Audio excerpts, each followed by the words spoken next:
the way my teacher liked it.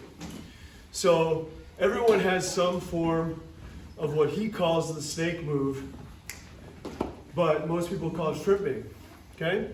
So the difference is most people, you see a bunch of kids doing this, and it looks like they're doing some kind of cheerleader dance with the hands, okay? So you'll see this kind of thing, right?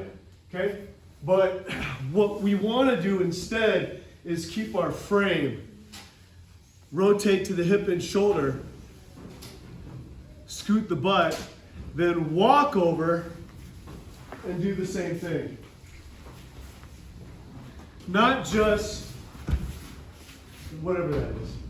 Okay? And there's a reason in terms of application. Sensei Ben. So, in reality, it'll look like this. He's mounted. Okay? And then I want him to base. And then I'm going to frame. Okay? And then either I'm in guard or I'm trying to change the position. Does this make sense? And then he would do the same for me. I'm here. He makes me base. He frames. And he comes out and he's either in guard or he sets up a sweep. Does that kind of make sense?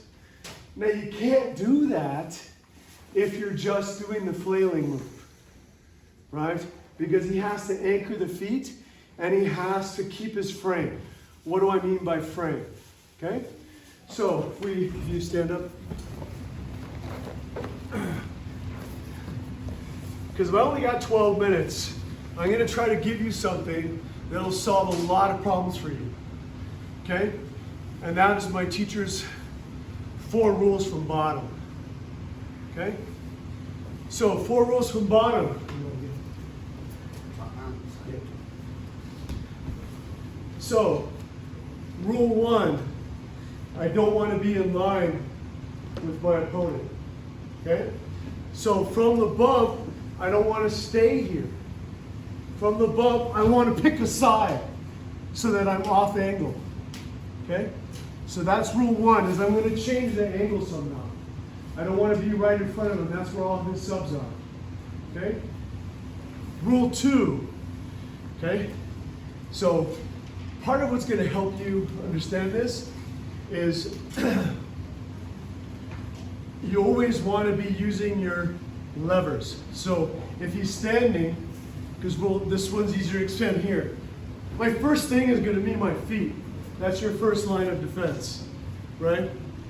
So if I'm on the ground, and even though you don't necessarily want to be on the ground, but if you end up there, you got to have a plan, right? So your first line is your feet. If somehow he gets past my feet, then I'm using my shin. If he gets past the shin, then I'm using my hands. If he gets past the hands, I'm using the forearm. And if he gets past the forearm, I'm using the shoulder. Okay? So you always have to use your levers. Does this make sense? Okay? So if we're working the first exercise, keeping those 2 points in mind, he's going to start standing over me at the armpits. Okay? And what I want you guys to do is work the first snake utilizing your levers. So watch. I frame. Now what am I doing? I'm staying offline, right? Okay? Then I snake. Then I walk over and I rotate, and I snake again. Then I walk over and I rotate, and now I use the next lever. Then I walk over and rotate, I use the next lever, and then I'm there. Then he would walk up again. Does this make sense? Okay? So, how you can do this as a partner drill is once I'm out, then he would fall. Okay? I come up here, right? I pass, I'm up to his armpits.